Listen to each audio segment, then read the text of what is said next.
morning, everyone, and thank you for joining the second part of the session on trust in public value. I think it's a highly relevant topic today with what's happening in Geneva. So it's a pleasure to be here at the Trust and Innovation Summit. I'll be your moderator for the session. Together with the panelists, we'll be addressing some questions, but I would like to encourage all the participants to post their own questions in the chat that's available. So the topic is in trust in public value. And I will start by introducing our two panelists today. First, we have Francesca Bosco, who is Chief of Staff at the Cyber Peace Institute. Francesca, has an international law and human rights background and a very strong experience in cybercrime and cybersecurity. If I understand correctly, at the Institute at the moment, Francesca, you're focusing on increasing resilience through capacity building in new technologies and risk awareness. So thank you very much, Francesca, for joining us today. Our second panelist is Arnaud Bernard. Arnaud was head of global health and healthcare at the World Economic Forum, but he's just recently joined the same company I work for, and that's SIGPA, as head of health security solutions, particularly focusing on improving the resilience of digitalized healthcare system. So thank you very much, Arnaud, for joining us today. Thank you. Shall I start with the first question? Okay, so my first question will be to Francesca. Francesca, since the pandemic, we've seen a tremendous acceleration of everything online.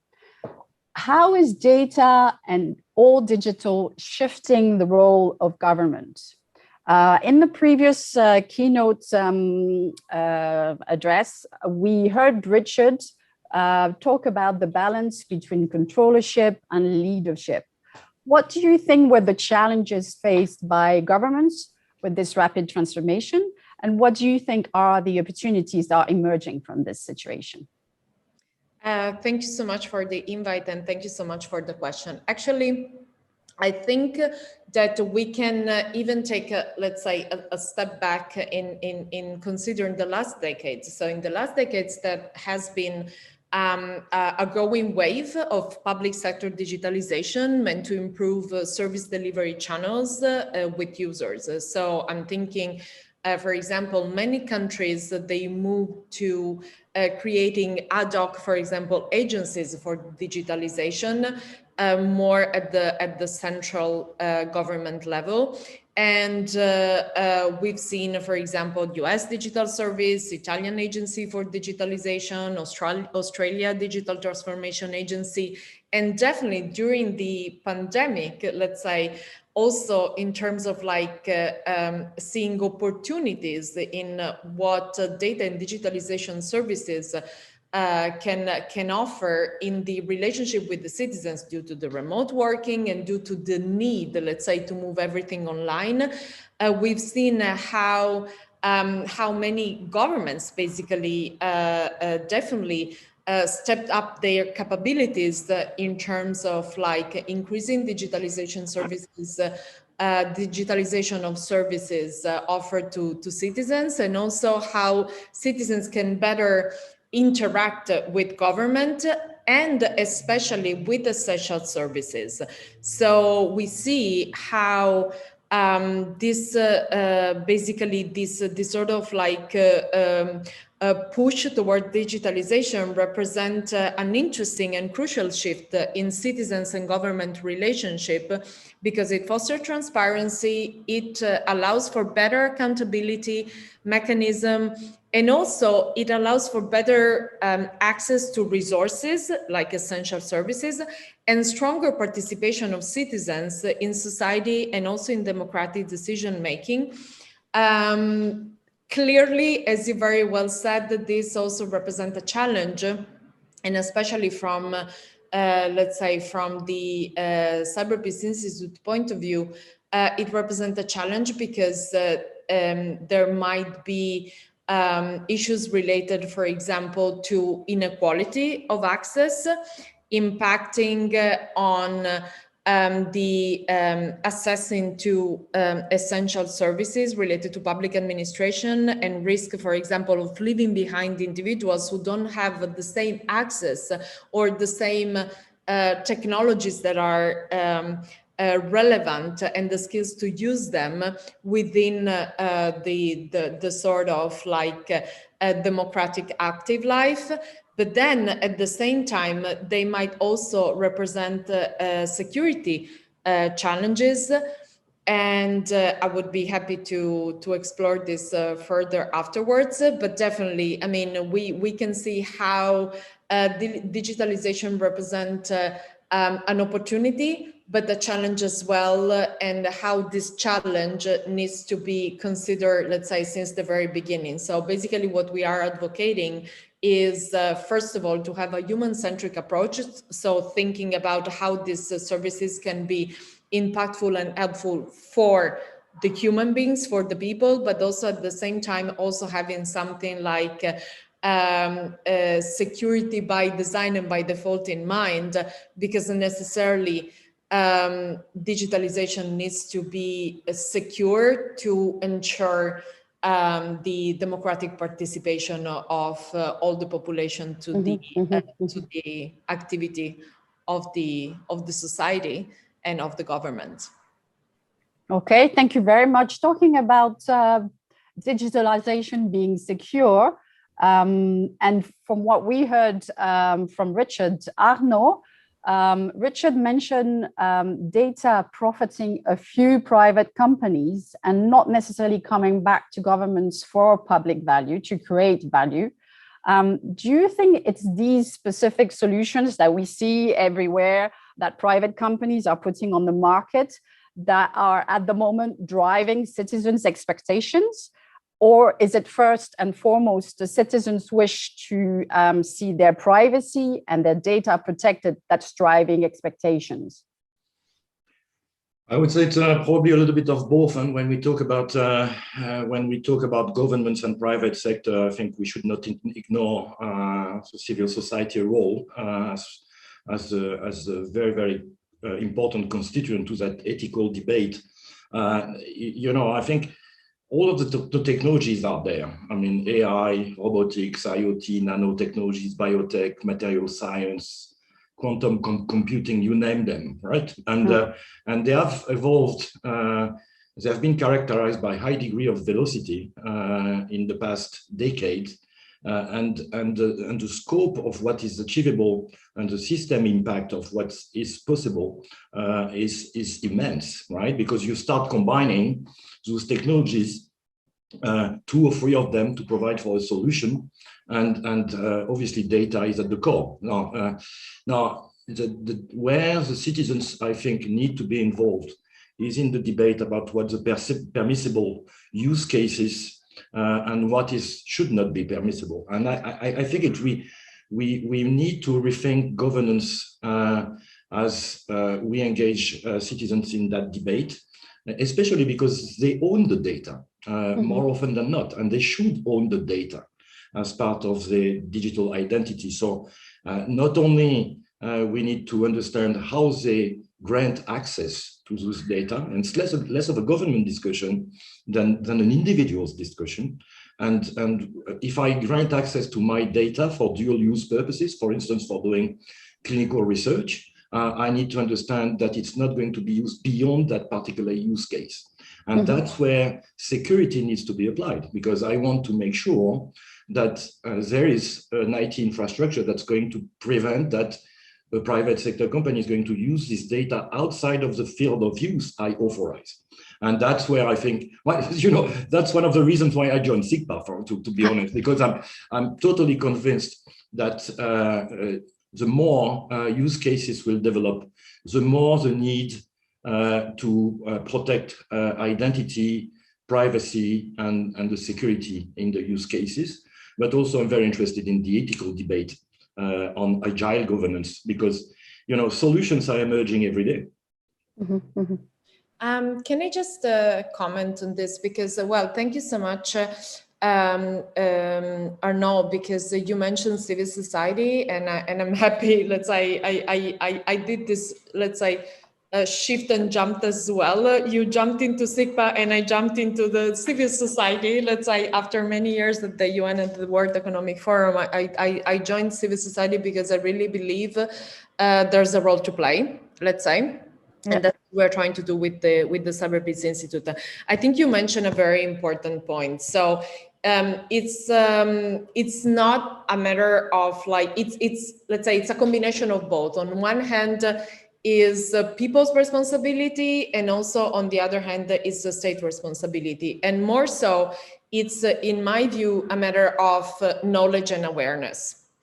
I think that now there is the opportunity to have more knowledge and to have access to more knowledge. Where we are still not there, it's a little bit, let's say, the awareness on this topic. I see there's much more a sort of like mass mobilization on this topic. And we've seen this also how they are, let's say, high on the agenda, both of political leaders, like what's happening in today in Geneva, and in these days with, for example, the debate at the EU, but also at the NATO level. But I think it's also a matter of two aspects. First of all, when we were thinking about cyber peace, we really wanted to define cyber peace not so much in the absence of conflict, but what we would call positive cyber peace, and therefore thinking about which are the key elements. And we define them in human security, but also dignity and equity, which is very much linked to what you were mentioning about let's say, being aware of how your data is used. And secondly, I would really call for considering cyberspace, cybersecurity and cyber peace, which have, I mean, all some sort of like common elements, really as a sort of like public good. Mm-hmm. And public good means also a shared responsibility. And that's why, as much as I believe that clearly states they have a sort of like responsibility in protecting the citizens and so on and so forth, I think also as citizens, we should become more responsible, and we should become also more aware of, let's say, how our data is used and which might be the potential risk. Yeah, I cannot agree more. At the end of the day, I think I see the role of governments in helping, making sure that the sole owner and decider when it comes to my data, and providing, implementing solutions that help me control my data. But I think the data does not belong to the private sector, certainly does not belong to the government. And in the current period, obviously, we've been in a period where the governments have, for right reasons, arguably,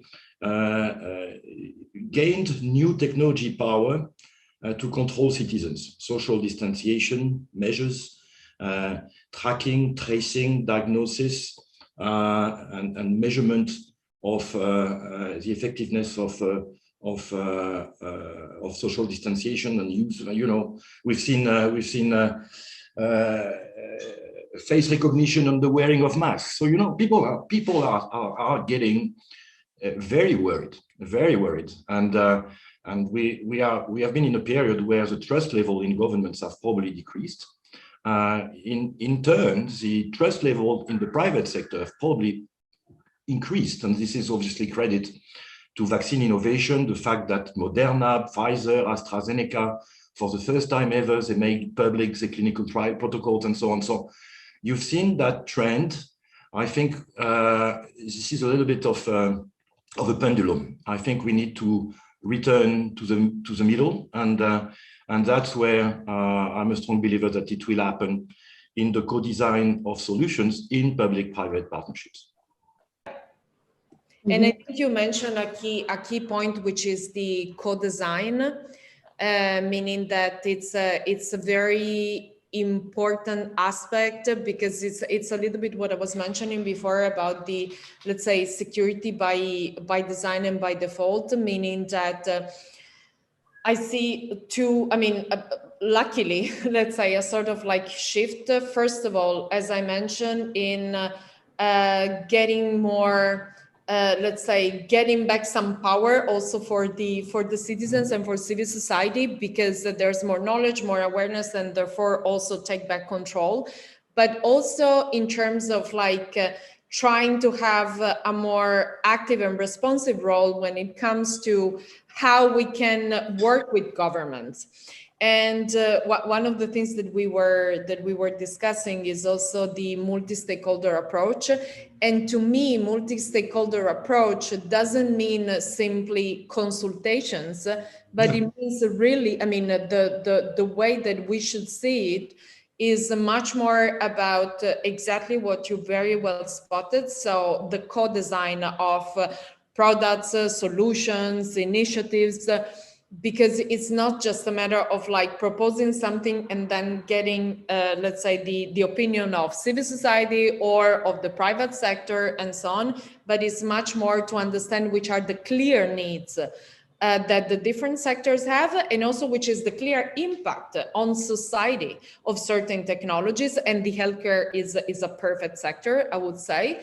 And then being able also to design the solutions that are really working and not just on paper. Would you have examples of successful public-private partnerships for designing successful, trustworthy, sustainable solutions in the digital economy? Yeah, we have seen many. I think if you think in the space of healthcare, everything that has happened in the past 2 years when it comes to increased level of adoptions for virtual medicine, telemedicine, telehealth. Actually, that's really because, in a way, regulators have relaxed the level of control for private sector to enable those solutions. But also, more importantly, they have created payment schemes that were not existing before. So that's really public-private, right? I think, and everybody's winning at the end of the day. And this is where you see that in the UK, at the peak of the crisis, 75% of the doctor visits were virtual. Another very interesting example is what we have seen in Africa, where actually the African Center for Disease Control was very worried that social distanciation measures that are working in the north and the west are not going to work in many countries in Africa because of different culture, different lifestyles, you name them. And the African Center for Disease Control decided to partner with Ipsos to actually survey the way opinions would react to certain types of measures. And in return, also observing the attitude of population from web-based searches. You understand what's working and what's not working. It's very respectful to population. It's not controlling. It's adjusting to cultural norms and making their lives easier. And that's also a beautiful example of public-private collaboration that ended up under the leadership of the Center for Disease Control and Ipsos, the research company, ended up transforming social distanciation packages of measures in 40 African countries at the peak of the crisis. And if I may take also the, let's say, complete the policy angle, we see also, I mean, how a little bit what I was mentioning before about not so much just taking a stand when it comes to digital technologies in terms of like a consultation, but also active mixing, let's say, of efforts from governments, international organizations, private sector, and civil society. So just to mention a couple where we are directly involved, but also, I mean, I know many private sector companies are involved, and I also saw that in the chat, there was one question regarding, let's say, the bottom-up and top-down approach. I really see how I would say civil society, and I would pair it in this case with also the role of academia and research, and the role of private sector companies that are, let's say, very much willing to contribute to the public good and the public values. I mean, taking a sort of like broad spectrum approach. I would say that there are several also policy initiatives completing basically this sort of like a process of co-designing technical solutions. I'm thinking about the open-ended working group of the United Nations, specifically dealing with the security and technologies that, I mean, where, and security in cyberspace, where also the Switzerland had a sort of like a very much leading role. And I'm thinking initiatives like the Paris Call, for example, where there is this idea of, for example, we are directly involved in creating a cyber stability index worldwide, where we have a participation and therefore, I mean, sort of like a co-design process of how we can really measure the stability in cyberspace when it comes to civil society and the private sector companies together with government, how we can work together. Or I'm thinking about other interesting initiatives that is more related also to going back about the empowering, let's say, citizens and society in terms of capacity building. And so there is this multi-stakeholder initiative that is called the Global Forum on Cyber Expertise, the GFCE, that is really bringing together governments, private sector companies, and the civil society organization in different areas of the world, in terms of like how we can enhance the capacity building, but from a very practical point of view, because all the discussion that we're having here today, as mentioned, depends on knowledge, awareness, but also on skills, on being able to deal with this topic, both from a knowledge point of view, but also from a terms of like skills, actual competencies that you need to, for example, to have a co-design processes. Exactly. I will take another question that's in the chat. I don't know if you'd like to take it. The question has been partly answered already by Francesca, but it says, I don't know if you can see it. Can governments aspire to be leaders in digitalization of their economies, given the fast speed of tech development? I mean, yeah, under this, there's the question, tech is fast, regulations, you mentioned before, Arno, regulations, governments don't tend to go at the same pace, and law. Yeah, you know, I don't think governments are going to be leaders in the digitalization of their economies. They are going to be enablers, and by that I mean, you know, different types of governance, different types of regulatory mechanisms, because the speed of innovation is so fast at this point in time. There may be moments where technologies need to be approved based on risk benefits prior to absolute elimination of all risks. So I think that's a different types of governance. I think I expect governments to take a lead when it comes to making sure that the solutions being brought to market are in the interest of the consumers. I expect them to communicate on the benefits. I expect them to provide for data conduit that are going to be secure, private, and also more than ever engage the citizens in the ethical debate about what's permissible and what's not permissible. But you know, I think if you want to earn trust from citizens, you need to trust citizens, and that's super important. I mean, look into what happened with vaccination adoption index over the past 2 years. I mean, in the OECD, vaccination adoption index has increased by 25%. Started at 60%, getting to 85% intent to vaccinate. Even in countries that are extremely suspicious and skeptical, like France, it has increased by 20%. And you know, if you communicate on the benefits, if you are transparent of the approval process, if you open your protocols, if every debate with the EMA is being made public when incidents are being monitored, if you communicate all of that, you earn the trust of the citizens. But you trust them because you trust that they can understand. You treat them like adults, not like kids. And that's really the type of dialogue that governments can foster, can promote. And that's really about being the perfect enablers. Mm-hmm. And, I mean, Arnaud, I already tell you that I will use the sentence trust from citizens. You need to trust the citizens, because I think it's really the key message.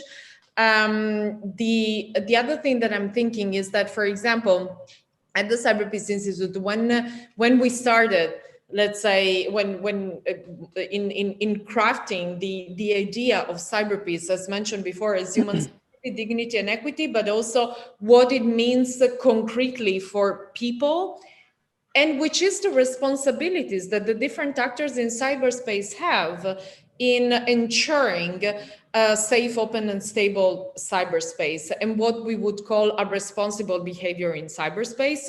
What we came up with, and it's also linked to a recent work that we did on attack against the healthcare, is what we would call an accountability framework. Often we discuss about, as we are also mentioning here, the responsibility of states. What we call for is understanding which are the different responsibilities and the commitment that states and non-state actors have in cyberspace, and then maybe according to specific services like a critical infrastructure like the healthcare is, which is the, let's say, the accountability level. Are they sticking to their commitment? Are they walking the talk? Are they enabling the regulation that are available? Are they putting in place initiatives by which you can have this sort of like trusted processes and trusted dialogue with citizens? I mean, this is also what we are really looking for. And this, I mean, we are working towards that. And we also aim to make all this knowledge public, again, to enforce also and to enable, let's say, public, but more public participation in the debate, as very well Arnaud was mentioning, about how you create a trust. Trust is a relationship and is created from both sides. On one hand from governments, but also on the other hand also from citizens and, I mean, civil society, private sector, and so on. Do you think that the younger generation, who are the millennials, or particularly digitally savvy, do you think they need special protection from the governments? Do you think that they participate enough in these debates that you're mentioning to make sure that their data, because they freely give away their data just to be able to have something that functions and easily on their mobile? It's a very good question, because I remember many years ago, I was involved into a study on basically on the digital security of millennials.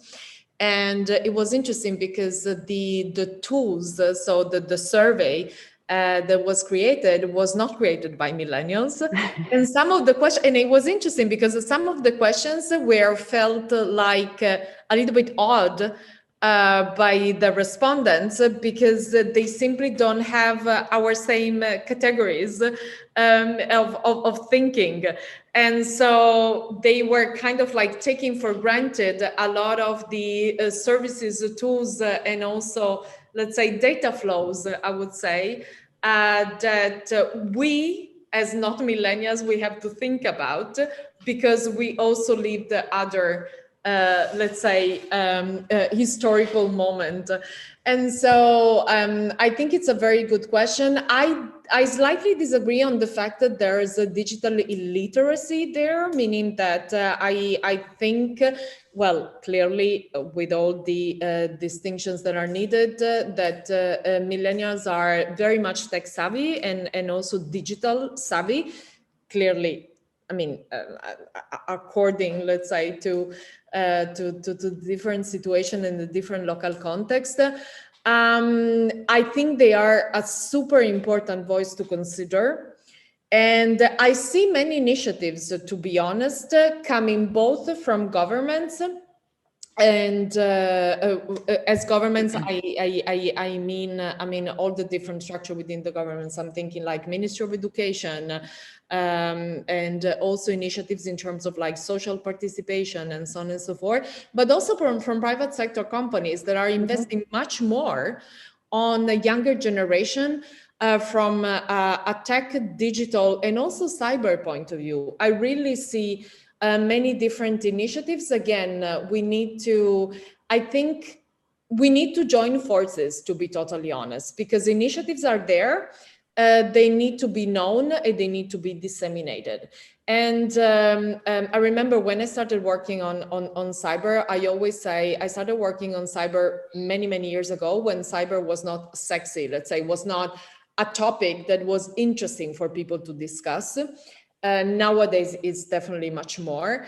And I remember when I started, there was always this feeling like a gloomy environment where you had this idea of like cyber criminals, like people with hoodies and all these kind of things.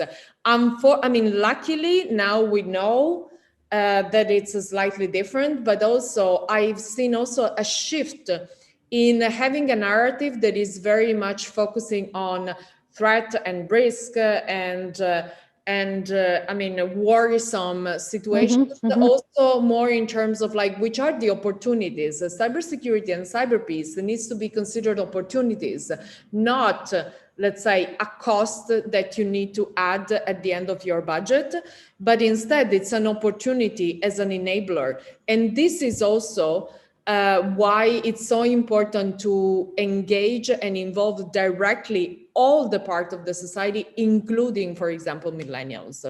I don't know, Arnaud, if you how I think I agree on the opportunity. I think you know the blurring of physical and digital, the line between the two, and the solution that do emerge. I think they are an overall positive, as its potential to raise income levels, increase wellness, and improve quality of life. And it has to be the narrative. I think everything else, when it comes to the risks, can be minimized. I think it can. It can with technology. It can with security solutions, so that we get only the positive sides of things. And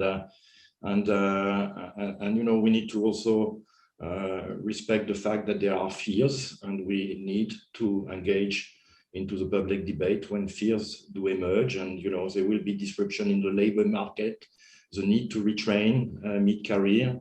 There is the question of in the new model, what's going to be the return to capital as opposed to return to labor. Those are societal discussions that need to be made very public. And my last word would probably be to say all of that is good, but what about the universal access? And it has to be also about public good and fairness. You can communicate on the benefits of vaccines and convince people in Africa that they need to vaccinate, but if you are shipping 8 million doses in a period of 6 months when the rest of the world has received 2 billion doses, you have a problem. I mean, you are not going to create trust unless you are inclusive and fair. Okay, thank you very much. I think we can stay on this positive message and on the opportunities ahead. We've come to the end of our session, so thank you very much, Francesca. It was a pleasure discussing with you. Thank you very much, Arnaud. Thank you. And I wish everybody a good continuation in this summit. Many thanks. Thank you very Thank much. you. Have a good continuation. Bye. Thank you. Bye-bye.